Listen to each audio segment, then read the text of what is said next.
वंचित बहुजन आघाडीच्या शिर्डी लोकसभेचे उमेदवार उत्कर्षा रूपवते आज उमेदवारी अर्ज दाखल करणार आहेत। रॅलीतून शक्ती प्रदर्शन करत उमेदवारी अर्ज दाखल केला जाणार आहे। यावेळी सुजात आंबेडकर यांची उपस्थिती असणार आहे। 11 वाजता राहता शहरात रॅली आणि सभेचं आयोजन करण्यात आलं आहे। मवियाचे जळगाव लोकसभेचे उमेदवार कर्ण पवार आणि रावेर लोकसभा मतदारसंघाचे उमेदवार श्रीराम पाटील आज उमेदवारी अर्ज दाखल करणार आहेत। यावेळी संजय राऊत, जयंत पाटील, जितेंद्र आव्हाडांसह अनेक नेते उपस्थित असतील। छत्रपती शिवाजी महाराजांच्या पुतळ्याला अभिवादन करून भव्य रॅली काढत शक्ती प्रदर्शन करत हे दोनही उमेदवार उमेदवारी अर्ज दाखल करणार आहेत।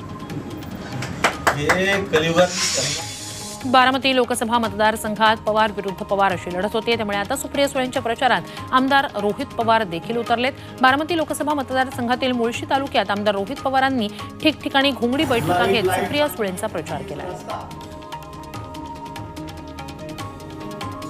अमृत नोनी गॅस्ट्रिन, अपचन, ऍसिडिटी, गॅस्ट्रबल ह्यापैकी तुम्हाला कुठलाही गॅस्ट्रिक प्रॉब्लेम झाला, उपाय एकच, अमृत नोनी गॅस्ट्रिन।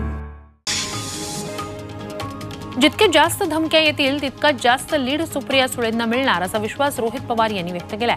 बारामतीत काही कार्यकर्त्यांना धमकीचे फोन येत आहेत, मात्र काहीही करू नका, आम्ही काय उत्तर द्यायचं ते दिलेलं आहे असं रोहित पवारांनी म्हटलंय।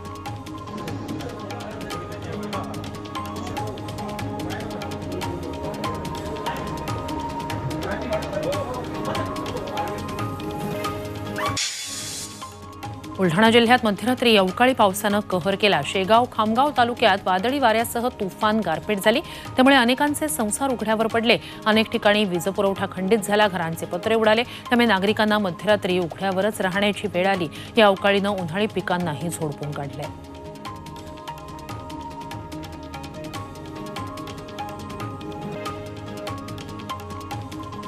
तर राज्याच्या अनेक भागात अवकाळी पावसानं आधीच तडाखा दिलेला असताना आता शेगाव, खामगाव या परिसरालाही अवकाळीचा मोठा फटका बसलेला आहे। सोबतच गारपीटही जोरदार झालेली आहे। यामुळे अनेकांचे घरं उघड्यावर आलेली आहेत। या संसाराचं हे नुकसान झालेलं आहे। संसारोपयोगी साहित्य हे सगळं पाण्यात गेलेलं आहे। माथेरानमध्ये ई रिक्षा सुरू करण्यास सर्वोच्च न्यायालयानं परवानगी दिली आहे। त्यानुसार पहिल्या टप्प्यात 20 रिक्षा सुरू करून त्या हातगाडी चालकांना देण्यात याव्या असे आदेश न्यायालयानं दिले। त्यामुळे माथेरानला येणाऱ्या पर्यटकांना दिलासा मिळालाय।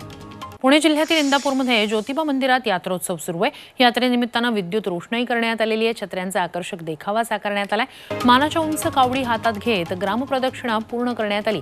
यावेळी इंदापूरकरांनी दर्शनासाठी मोठी गर्दी केली होती।